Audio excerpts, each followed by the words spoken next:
iyyaka nasta'in ihdinas siratal mustaqim. Saya sekolah pesantren, dan di pesantren itu saya pernah mengikuti namanya MTQ atau STQ. Halo sahabat Tama, kini Tama menyuguhkan sebuah video kesaksian yang luar biasa.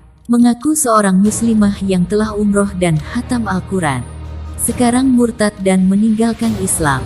Padahal dia jebolan pesantren dari Sulawesi dan pernah mengikuti MTQ atau STQ katanya. Benar atau enggak? Kesaksiannya masuk akal gak? Untuk lebih jelasnya, yuk kita simak. Shalom, puji Tuhan, haleluya, luar biasa. Orang kalau sudah ketemu Tuhan Yesus wajahnya berubah.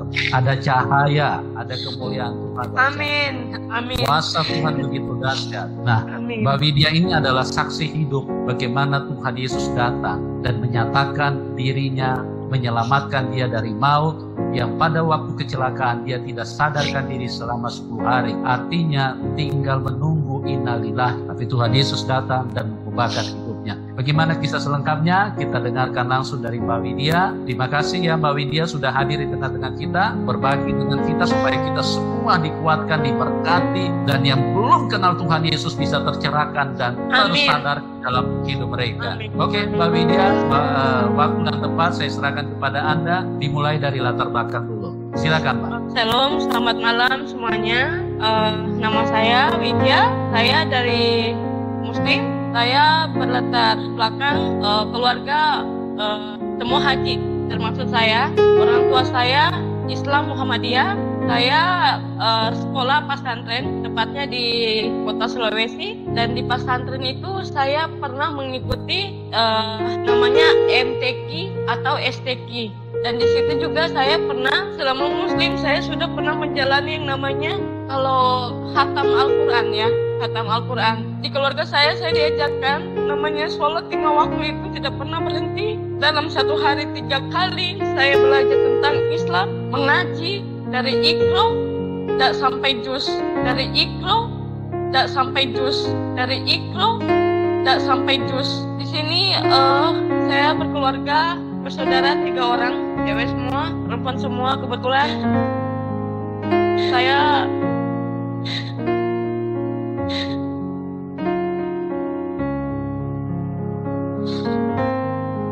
memilih Tuhan Yesus.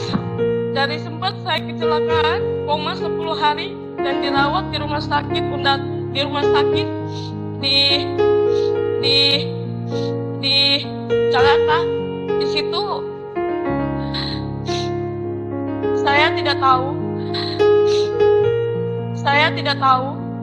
dan sempat kecewa di saat saya koma. Yang datang itu kenapa bukan Tuhan yang selama ini yang saya sembah. Saya heran saat saya koma itu jidat saya ditekuk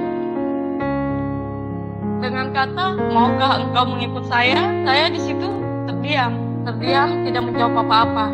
Tapi setelah bayangan itu datang, kenapa saya bisa bedakan kalau datang itu Tuhanku yang sebelumnya, itu tulisan Allah saya tahu. Yang sebelumnya itu tulisan Allah saya tahu. Yang sebelumnya itu tulisan Allah saya tahu.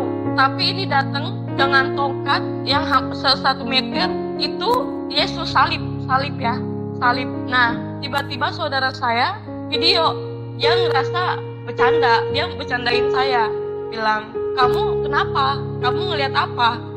Kamu sadar nggak ngomong ini? Kata dia gitu. Itu di rumah sakit Susada ya, dilihatin gini. Saya sampai heran, sampai bingung, sampai diam dan tidak berkata-kata apa-apa. Dan setelah itu saudara saya bilang di silent saja, dan juga bilang jalani apa yang menurut kamu baik, dan suatu saat kamu pasti tahu apa pilihan yang terbaik. Nah, setelah itu banyak banget kuasa Tuhan. Kenapa saya sampai memutuskan untuk mengikut Tuhan? Dari 2007 itu saya belum yakin, saya masih ragu karena saya masih mendalami agama saya sebagai seorang muslim, sebagai seorang haji. Di keluarga saya itu betul-betul yang namanya sholat jamaah, sholat sunnah, makan sunnah, puasa sunnah, semuanya saya jalani. Tapi semenjak saya kena kena insiden itu, saya lepas, saya ragu, karena di mana saya yang lagi sekarat, yang datang Tuhan Yesus.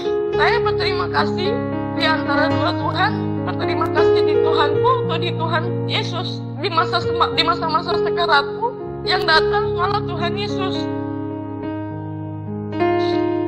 Jadi 2018 saya menguatkan hati, izin ke orang tua untuk mengikut Tuhan Yesus.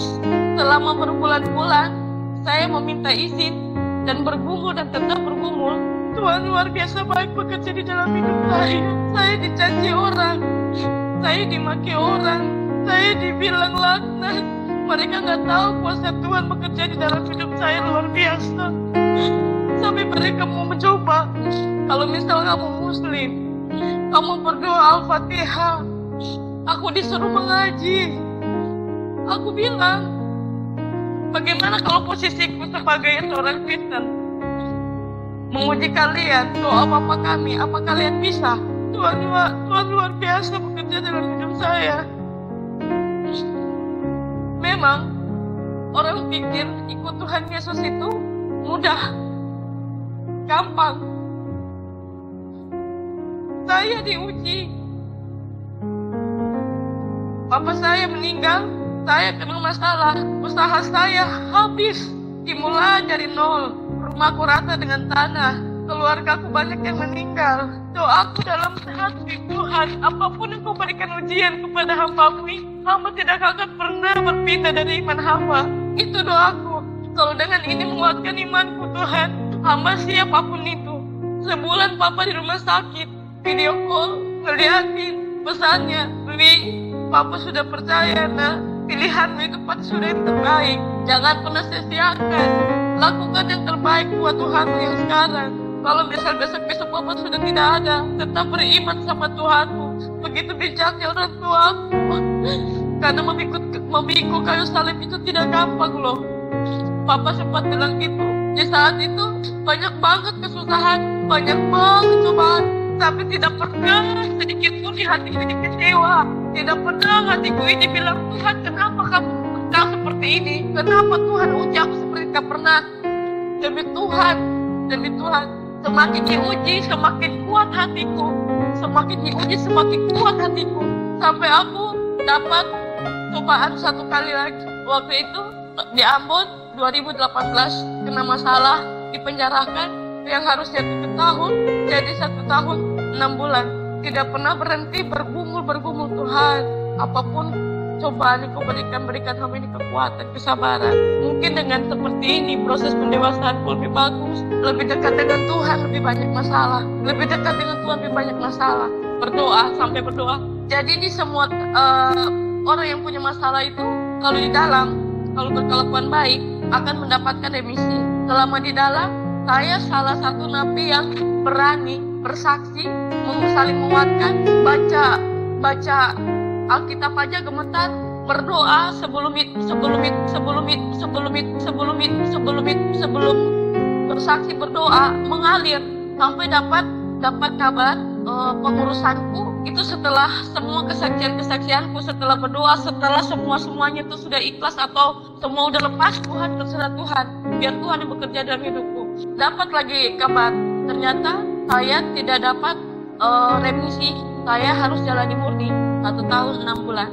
Saya jalani murni. Saya berdoa lagi, Tuhan, jika ini yang terbaik, saya ikhlas, saya pasrahkan kepada Engkau. Tapi hamba memohon Tuhan, mudahkan setiap proses hamba, berikan hamba yang terbaik. Begitu banyak kuasa Tuhan. 2 bulan dari situ, saya dibebaskan tanpa syarat. Tuhan, mujizatmu begitu nyata. Itu dalam artiku menerima surat itu ya. Saya dicaci, saya dimaki, saya terima. Sudah keluar, saya bersaksi di gereja, walaupun tidak sempurna. Saya bilang, saya mohon maaf, saya baru mengenal Tuhan Yesus. Di saat ini pun saya gemetar, saya tidak tahu kenapa, apa yang harus saya sampaikan. Saya sudah tidak bisa berkata-kata. Tapi nyata pekerjaan Tuhan di dalam hidupku. Selama ini hidupku seperti beban. Saya harus menutupi kesalahan saya dengan menutupi aurat saya, bukan diri saya. Semenjak saya ikut Tuhan Yesus, saya menjadi diri saya. Tuhan tidak melihat luarku. Tuhan menerima segala kekuranganku. Di saat saya meminta, di saat saya menginginkan apapun itu, sampai saat ini terpenuhi. Saya dikeluarkan dari pekerjaan, mamaku sakit, kakakku juga. Saya berdoa, Tuhan, bisakah saya ingin melihat satu kali lagi mujizat-Mu, Tuhan? Dan itu terbukti. Mamaku cuma satu kali saja pergi ke rumah sakit, diperiksa, dikatakan sembuh. Dan setelah itu, mama pulang. Dan lanjut lagi, bagaimana saya yakin mengikut Tuhan Yesus. Suami saya, itu yang semakin menguatkan saya. Suami saya orang Batak, saya mengikut suami bukan karena saya mengikut Yesus bukan karena suami saya, karena memang sudah itu panggilan saya sejak lama. Di sana di depan mertua saya disuruh menghafal doa Bapa Kami dan pengakuan iman rasuli.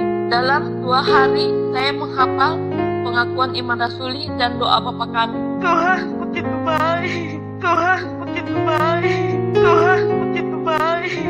Saya tidak pernah ragu melepas hijab saya. Saya tidak pernah ragu meninggalkan keluarga saya. Saya hidup sendiri. Saya belajar sedikit demi sedikit lebih dekat dengan Tuhan. Hingga saat ini, diuji dalam bentuk apapun, saya tidak pernah menyerah. Tidak pernah sedikit pun hatiku kecewa. Sampai saya titip pesan sama mama, Ma, kalau besok atau lusa saya pulang sudah dalam keadaan tidak bernyawa, tolong kebumikan saya secara agama saya. Dan mama bilang, ya, saya kembali lagi ya. Selama di pesantren, saya itu tidak pernah meninggalkan 5 waktu. Saya tidak pernah meninggalkan yang namanya puasa Senin Kamis.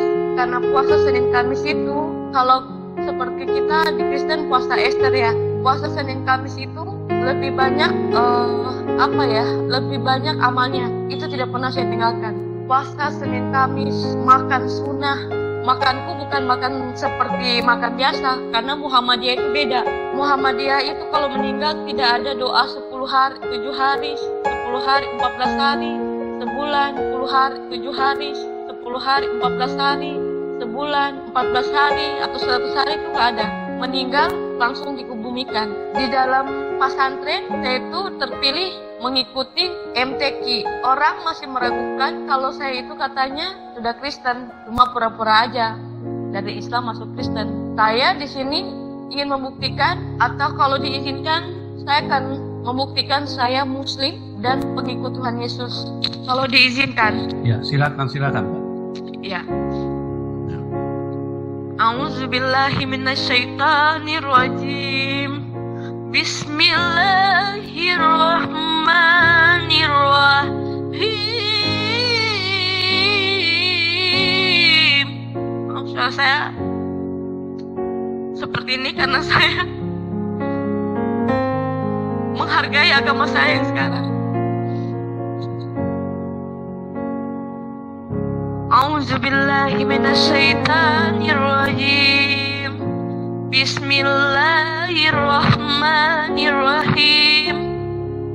Alhamdulillahirabbil alamin. Arrahmanirrahim. Maliki yaumiddin. Iyyaka na'budu wa iyyaka nasta'in. Iyyaka na'budu wa iyyaka nasta'in. Iyyaka na'budu wa iyyaka nasta'in.